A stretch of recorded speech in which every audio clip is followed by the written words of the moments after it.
रामकृष्ण हरी मंडळी पावसाळा सुरू झाला आणि पावसाळ्यासोबतच अखंड महाराष्ट्रात आणखीन एका गोष्टीची ओढ समस्त भाविकांना लागलेली असते आणि ती गोष्ट म्हणजे पंढरीची वारी।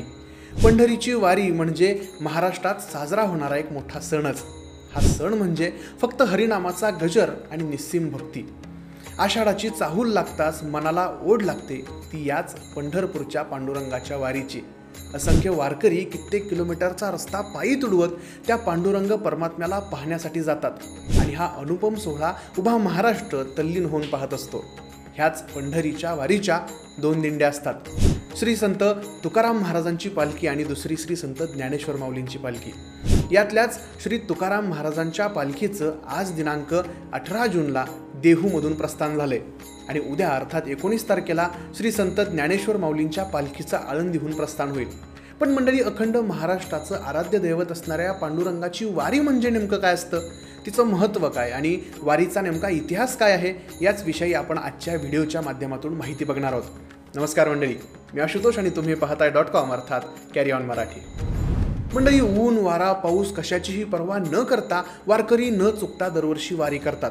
पंढरीची वारी करी वारकरी, ऊन पावसाची चिंता कोण करी, असं म्हणत लाखो विठ्ठल भक्त पंढरपूरला भेट देतात। वारी म्हणजे वारकरी विठ्ठलाच्या भेटीसाठी पंढरपूरला पायी चालत जातात। जो वारकऱ्यांचा समूह मिळून वारीला जातो त्याला दिंडी या नावानं ओळखलं जातं।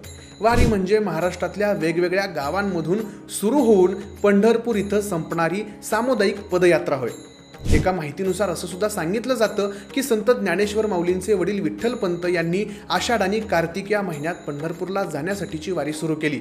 वारी करण्याची परंपरा साधारण 800 वर्षांपासून अधिक काळापासून अस्तित्वात आहे असं मानलं जातं। पायी चालत जाण्याची ही परंपरा फार जुनी आहे आणि याचं कारण असं की पूर्वीच्या काळी वाहतूक व्यवस्था नव्हती, त्यामुळं लोक वारीला पायी जायचे आणि तेव्हापासून आजपर्यंत विठ्ठल भक्त किंवा वारकरी लोक वारीला पायी जाणं पसंत करतात। या वारीमध्ये लोक पंढरपूरपर्यंत चालत असताना विठ्ठलाची भक्तिगीते गातात, नृत्य करतात, टाळांचा नाद घेतात, यांसारख्या गोष्टी केल्या जातात आणि वारीचा आनंद घेतला जातो। संत ज्ञानेश्वर आणि संत तुकाराम यांची दिंडी हजारो दिंड्यांसह पंढरपूरला येते आणि संपूर्ण महाराष्ट्रातील सर्व दिंड्या वाखरी गावातील संत नगरी या ठिकाणी एकत्र येतात। या सर्व दिंड्या आषाढ शुद्ध दशमीच्या दिवशी एकमेकांना भेटतात आणि त्याच दिवशी संध्याकाळी सर्व भक्त आपापल्या दिंड्या घेऊन हळूहळू पंढरपूरकडे निघतात। तेथे पोहोचल्यानंतर ते चंद्रभागा नदीत पवित्र स्नान करतात आणि प्रदक्षिणा पूर्ण करतात। पुंडलिका वरदा हरी विठ्ठल आणि जय जय रामकृष्ण हरीचा घोष संपूर्ण पंढरपूरमध्ये घुमत असतो। एकादशीच्या दिवशी दुपारी विठ्ठल आणि रुक्मिणीच्या मूर्तीची श्री राधा राणीसह मिरवणूक खास तयार केलेल्या रथातून निघते।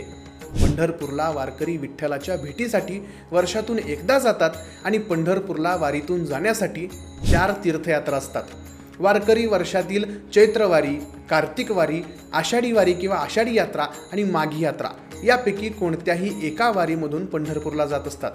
मंडळी, गेल्या जवळपास हजारभर वर्षांपासून सुरू असलेली वारीची परंपरा आज सुद्धा कायम आहे। या वारीत वारकरी संप्रदाय कोणत्याही जाती धर्माला न मानता फक्त माणूस म्हणून कसं जगायचं हे शिकवतो। अशी ही वारी प्रत्येकानं आयुष्यात एकदा तरी करावी। रामकृष्ण हरी।